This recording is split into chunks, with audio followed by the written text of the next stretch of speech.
is the start of a brand new day. Expresso on SABC3 is live this morning as we continue with a drought across the country right now, and many provinces having introduced water restrictions in an effort to curb the growing water crisis. Now, the City of Johannesburg has introduced water restriction tariffs, or fines for individuals who do not comply with their already existing 15% water restrictions. Now, Hilgard Matthews from the Johannesburg Water Ltd, a water and sanitation services provider to the City of Johannesburg, joins us on the line this morning to talk to us a little bit more about what this might mean for you at home. Hilgard, thank you so much for taking our call. Good morning, Expresso. So what exactly is the city's current water situation, and is it actually worsening? Well, let me put it to this way. It's not just our city in Johannesburg, but it's all the metros in Gauteng. And we have to reduce our water use by 15%. Because Rand Water, that extracts water from the Vaal River system, has been instructed by the Department of Water Affairs and Sanitation to reduce their extraction by 15%. So obviously they pass that on to us as metros. And so we have to then do with 15% less water within our system, and therefore all our customers are therefore expected to reduce their water use as well. Mm-hmm. So as mentioned earlier on, that individuals who don't comply with this 15% water restriction mandate will now have to pay a percentage extra for their water services. Could you explain a bit more about these percentages and how they work, exactly how the scale works? Absolutely. So we started with this last year already, and that's why we are prepared this year around. And, we can plead and we can ask and we can do whatever we do, but at the end of the day, there's going to be the individual user that decides whether they're going to reduce or not. And the best way to get our attention is to touch it where it matters most. It's in our pockets, our rands and cents.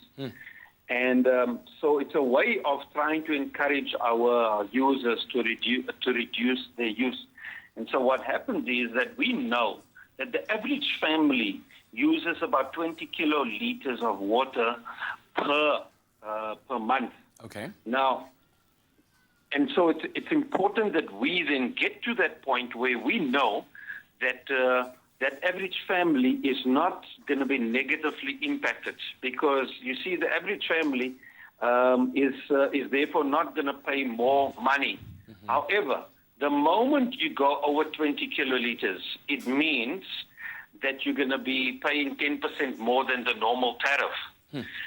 And the moment, so it's a band between 20 and 30. Then from 20 to 40, you will pay 20% more.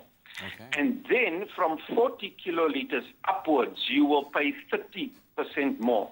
So we know a lot of our water users at the end of September, when they have to pay in October, they are going to be shocked, because now they're paying 30% more than what they normally used to pay. Now, you see, for us, the reason why we know that most of them will be able to pay, it's not going to be a case of them defaulting, is because 46% of potable water in Gauteng gets used for gardening purposes.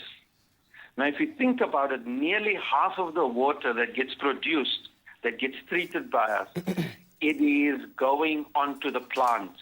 And therefore, we know it's your middle and upper income groups that can afford it, and we have these beautiful gardens, and a beautiful garden is much more important there for us than having drinking water, which shows you that we haven't really gotten to a stage where we realize what the situation is really all about. Because do you want consistent drinking water, or do you want a beautiful garden? Well, certainly something to consider. Hilgard, just finally, is there somewhere where people can go, perhaps a website that could also give them ways in which they can save water, other than cutting back on watering your garden, other than cutting back on using or filling up your swimming pool with very necessary and needed water? Is there a place that they can go for more information? Absolutely. On our website, www.johannesburgwater.co.za, and you will get tips on there and additional messages as well. Hilgard Matthews, Executive Manager of Johannesburg Water Limited. Thank you so much for joining us this morning. Thank you. Well, hopefully that is an encouraging message to all residents of the greater Johannesburg, as we are as a country, not just as a city of Johannesburg, facing a water crisis right now. Well, let's check in with the news headlines of the morning.